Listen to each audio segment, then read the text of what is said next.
Welcome back to It's Haunted, What Now? I'm your host, Lainey. Feels good to say that again. I've got the perfect collection of stories ahead for you to curl up under a blanket with. Just maybe don't focus too hard on that dark corner on the other side of the room. From demonic possessions to fortune-telling to poltergeists, today's episode has everything you could wish for that goes bump in the night. And makes you wonder what exactly that sound was that you heard in the frozen darkness outside.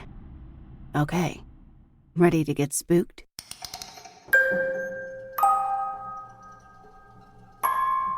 Our first story today comes from Sweet Flower, who tells us of an innocent walk to a cemetery that took a terrible and unexpected turn.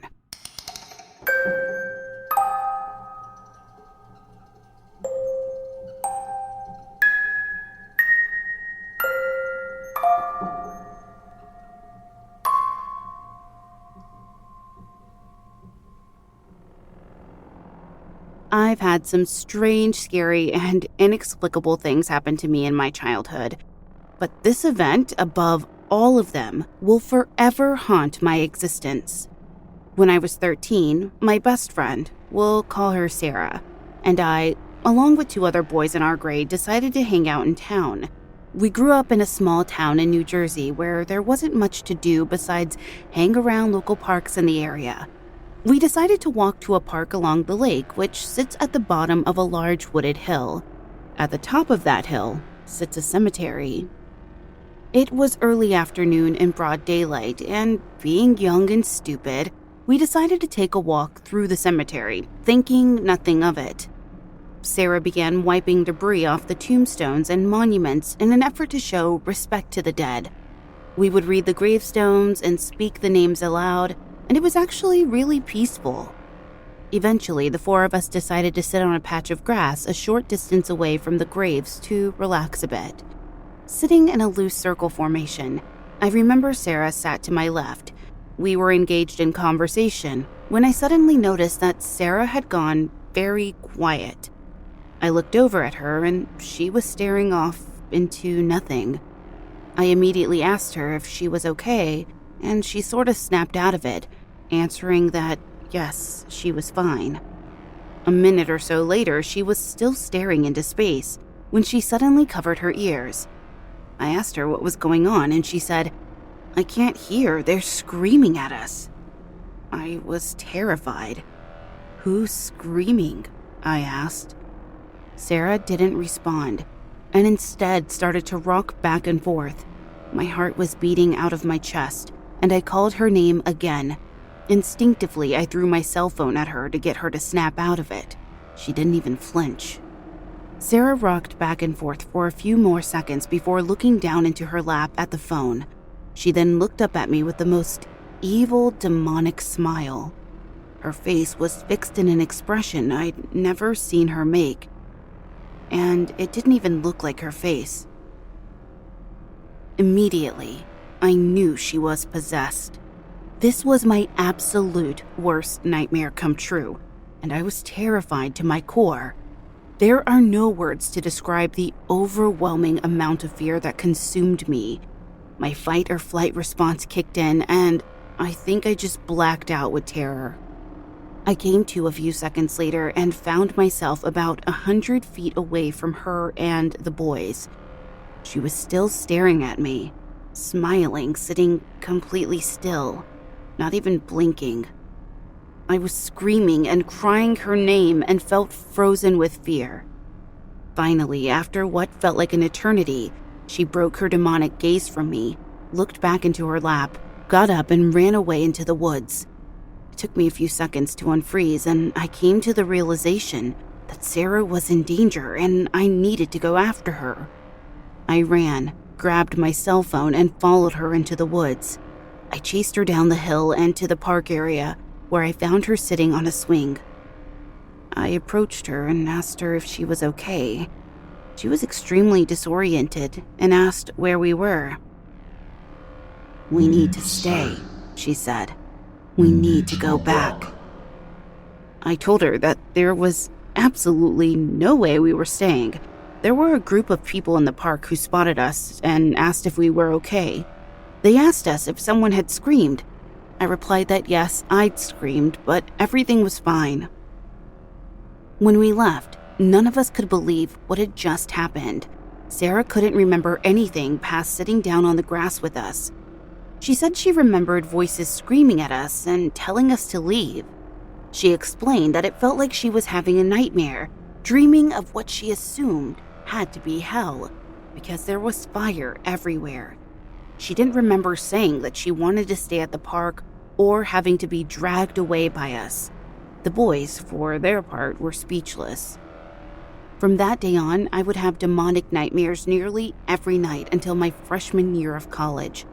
The nightmares would always involve a possession or extremely dense, heavy air that signified a demonic presence. I was always weighed down by the energy and could barely get away in time when, in my dream, when I finally realized the demon was present.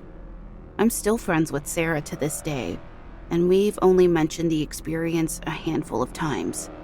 My logic was that if I ignored it or didn't speak it into existence, it would go away. Eventually, it did. Only once in a great while, I will get nightmares. To this day, I can't help but wonder if I was haunted by the demon after the incident, or if it was some severe form of PTSD.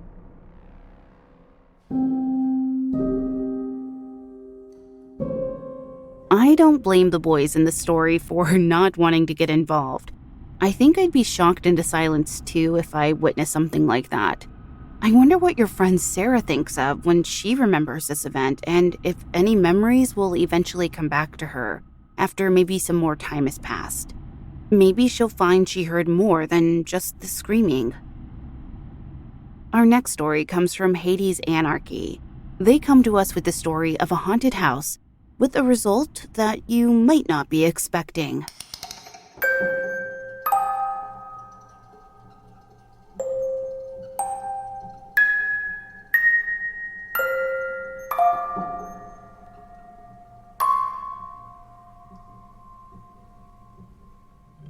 I used to live in the countryside of East Texas, with tall trees everywhere. When I was a kid, our favorite activity was riding around on a four-wheeler. I'd always loved the paranormal, even as a kid, and one day I discovered that we lived near a cemetery. After that, whenever my cousins would come over for holidays, we'd ride down a dark country road near the cemetery to see what we could see at night. One night around sunset, we drove past the cemetery and noticed a driveway that we'd never paid much attention to before, leading back into the woods with a line of barbed wire stretching across it to keep trespassers out.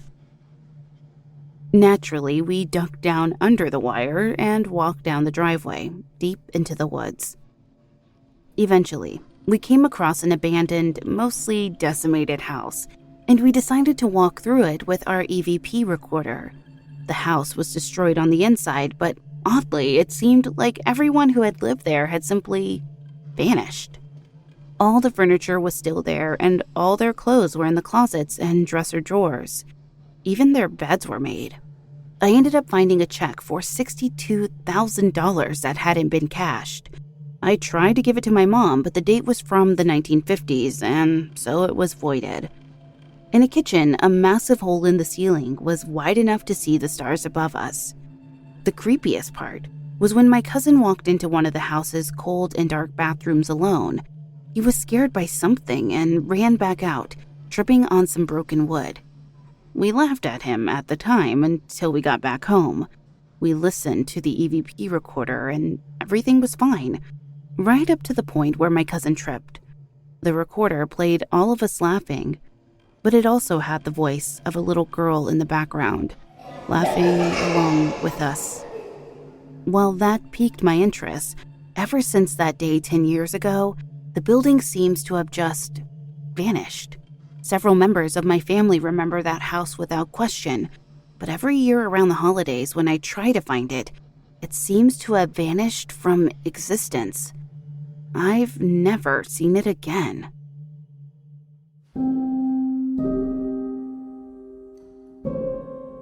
Okay, that's so bizarre. And listen, I'm very close to East Texas, so the inner ghost hunter in me wants to try and go find it too. But it's bizarre that no one's ever been able to find the house again, especially since the rest of your family members remember seeing it and having been there. Do you still have the recording? That would be the first thing I checked, and if not, honestly, I'd never go to that spot again. Our next story is from Fewbody 851, telling us of a creepy encounter at a friend's house one night.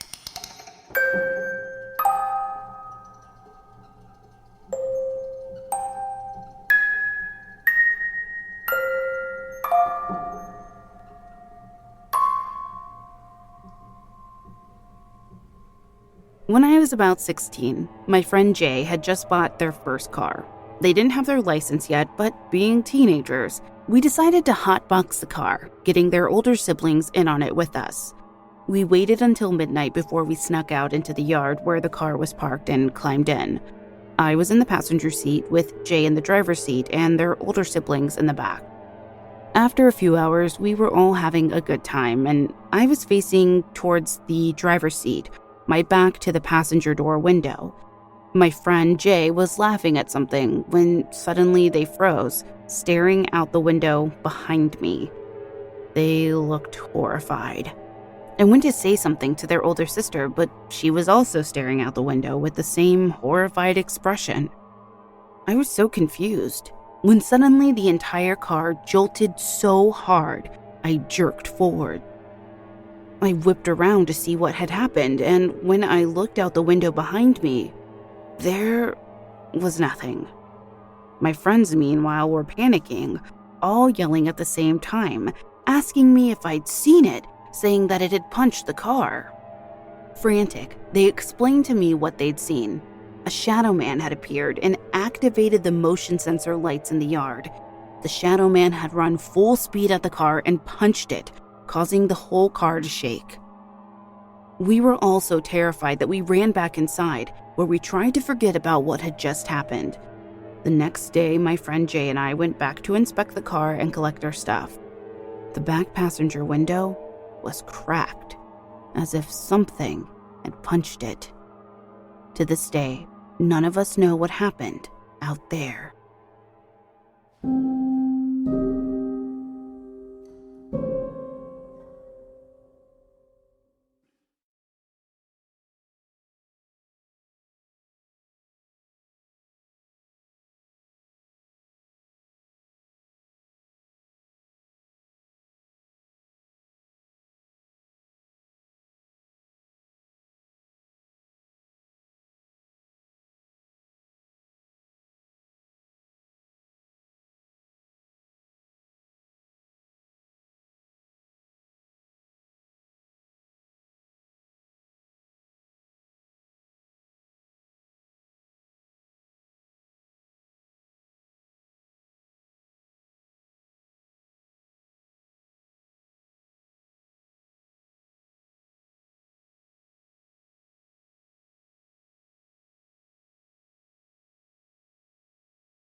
Okay, so I have to say, one of the scarier things I can think of is turning to look in a darkened window and seeing someone else's face looking back at you.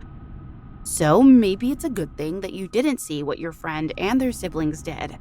Who knows what might have been looking back at you, especially if it can do that much damage to a car window. Our next story comes from Bellayesil, who tells us of their time telling fortunes and what led them to stopping.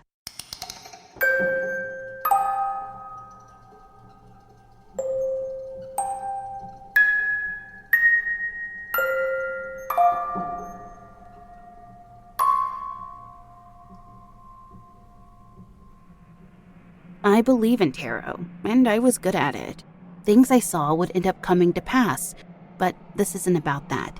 This is about why I stopped fortune telling. Things started small. Since I was a child, I'd always heard my name whispered in the night, like someone was calling for me. It wouldn't happen every night, but it was often enough to be noticeable. I'd feel fingers on my body where I was laying, or feel the breath of something on my neck. By starting doing fortune telling, I think I opened the door for these things to reach me. The first thing I saw something, it was a bunch of hands, trying to reach through into my room, trying to grab at something above my closet. I know it wasn't a dream. I was wide awake, looking at those hands. They were gone in seconds, moments after my whispered question, "What are you?" The next time I woke up, it was because I felt a little child's hand slide their hand into mine. I'm a light sleeper, so I woke up instantly to the feeling. When I saw the disembodied hand in mine, I was terrified and threw it off my hand and off my bed. I heard it hit the wooden floor loud enough to even wake my mother up. She and I turned the room upside down, looking for the hand, but we found nothing. Fast forward to a few weeks later, I heard my name being called, stronger now, and some gibberish words in the dark of my room at night. I'd just come home from a long day. I never read for more than 2 people in a day, but that day I had my friends as clients, and I read for all 4 of them. Exhausted and drained, I went to bed early. That night, I felt something going into my legs. I could literally feel something going through my flesh and bone, but I was so tired I couldn't move. Suddenly, something grabbed my ankle. As I tried to open my eyes, the grip tightened more and more. When I finally managed to open my eyes, I saw a pale figure with long black hair, almost like a little girl, crouched awkwardly over me with her arm twisted behind her back, gripping my ankle. When I spotted her, her grip tightened even further, and I screamed. The scream woke up my mother, and before my mom could get out of bed, the figure vanished. When I checked my ankle, I found a handprint on my skin, red and raised and angry. The handprint stayed for nearly a week, eventually fading, but the voices I heard only got louder after that night. I'd see things moving out of the corner of my eye, only to look and not see anything there. After about a week of this, I stopped telling fortunes. I cleared the cards of my energy and put them away. Slowly, everything died down, except for my weird dreams. I still have strange dreams. Ones where I feel like I need to talk to my younger self. I need to tell her something, but I can never remember. And like I said, I don't tell fortunes anymore.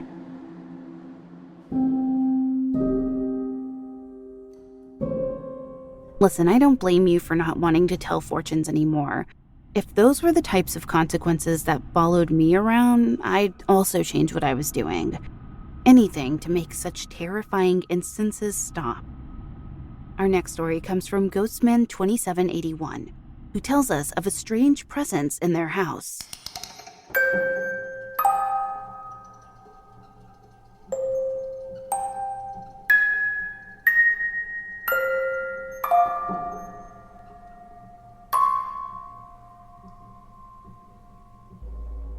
For the last few weeks, we've noticed strange things happening in our house. Things will move around, and it seems like the dog has noticed strange things as well. It usually begins around 2:30 a.m. when my dog will start barking suddenly at something in the dark of the hallway.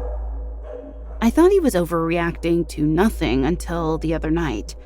I was sitting watching TV when out of the corner of my eyes, I saw something move. I thought nothing of it at first until I saw it again. My heart started racing and all the hairs on the back of my neck stood up.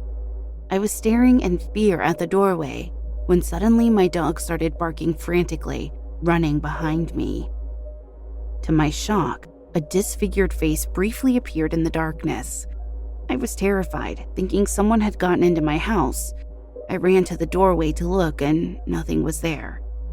We're always hearing strange sounds at night, such as knocking or footsteps or someone seemingly running up the stairs.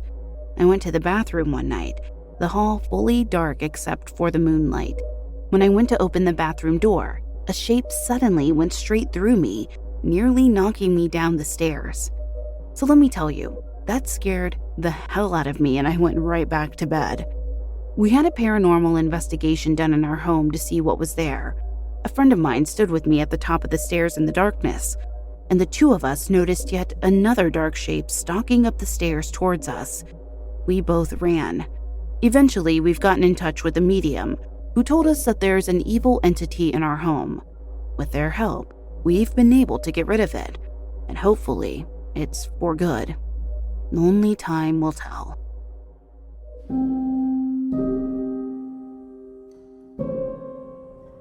For your sake and everybody else who lives with you, I hope that the presence is absolutely gone for good. The last thing you'd want is for it to come back or for things to get worse.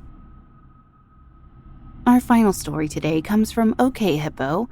They bring us a memory of their grandfather and the strange entity that he was determined to protect them from.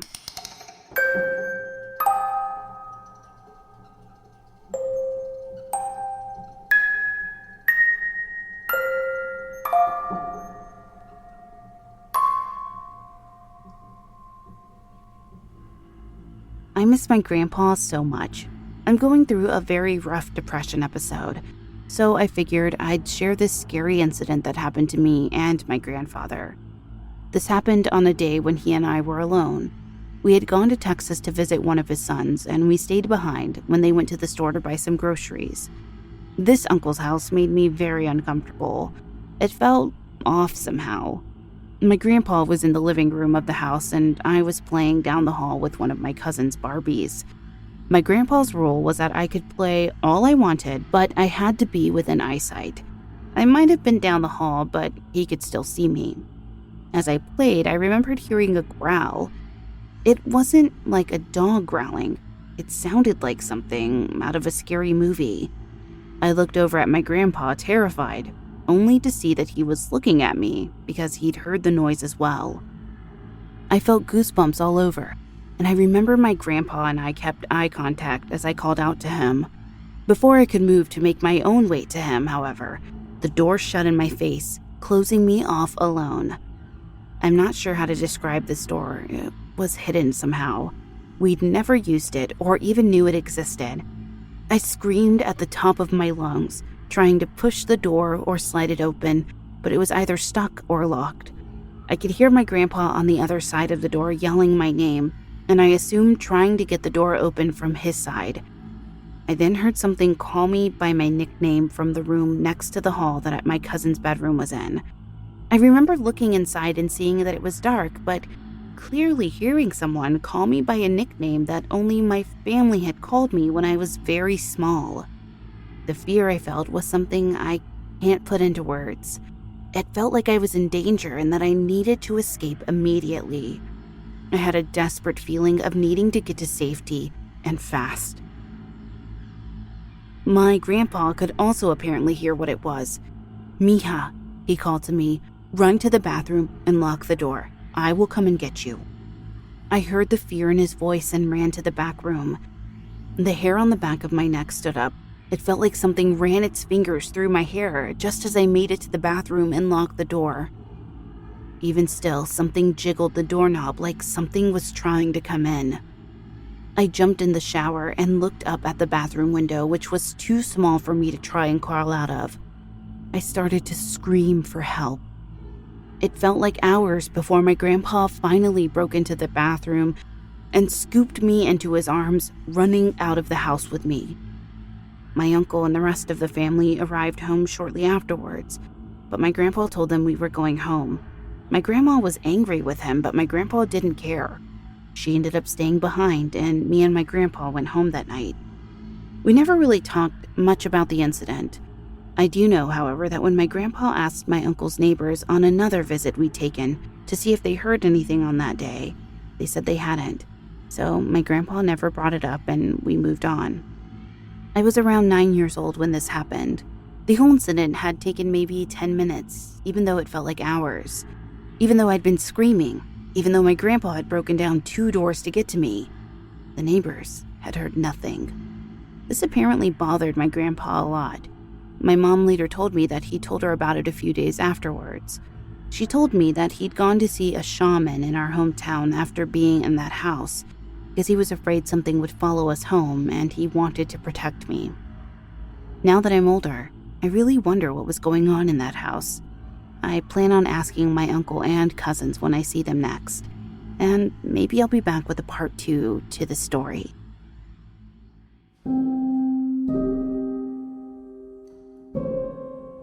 Your grandfather clearly loved you very much to have gone through so much trouble to make sure you were protected, even once you left the house.